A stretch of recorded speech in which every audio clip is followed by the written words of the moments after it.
करंजिया अजणा गाड़ी धक्का दुई गोरु गुरुतर उद्धार करी चिकित्सा कले स्थानीय लोके। मयूरभंज जिला करंजिया माणिक छक स्थित हुंडा शोरूम निकटरे अजणा गाड़ी धक्का दुईटी गोरु गुरुतर आहत होइछंती। बुधवार रात्रि प्राय 10टा समय यह घटना घटी जनापड़ी। सूचना अनुसार रास्ता अतिक्रम करुथिबा दुईटी गोरुंकु एक अजणा गाड़ी धक्का देइरन। घटनास्थल चली जाइथिला धक्का एते जोरदार थिला जे दुईटी गोरु गभीर आघात पाई रास्ता उपरे गुरुतर अवस्था पड़िथिले। खबर पाई म्यूनिसिपालिटी सेक्रेटारी परेश दास, पूर्वतन नगर परिषद अध्यक्ष प्रेमजीत साहू, आईनजीवी बांछानिधि पृष्टि, विप्लव संख्याल, विश्वजीत दास, अशेष साहू, शैब देहुरी, सुभाषिष दास और चिकू भुजबल समेत अन्य माने घटनास्थल में पहुंची दुईटी गोरुंकु उद्धार करथिले। परे करंजिया भेटनारी विभागर VS आशीष रंजन दासंकु खबर दिया जाइथिला। से घटनास्थल में पहुंची गुरुतर आहत दुईटी गोरुंकर चिकित्सा करथिले।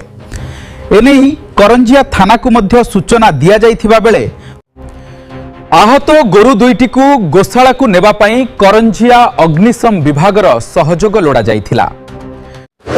तेबे अग्निशम विभाग पक्षरु गोरु उद्धार करि नेबा पई कोनोसी व्यवस्था नथिबा कुहाजिबा सहित करंजिया पुलिस मध्य सेठारे पहुंची नथिला, जाहाकु नेई सेठारे किछि समय पई उत्तेजना प्रकाश पाइथिला।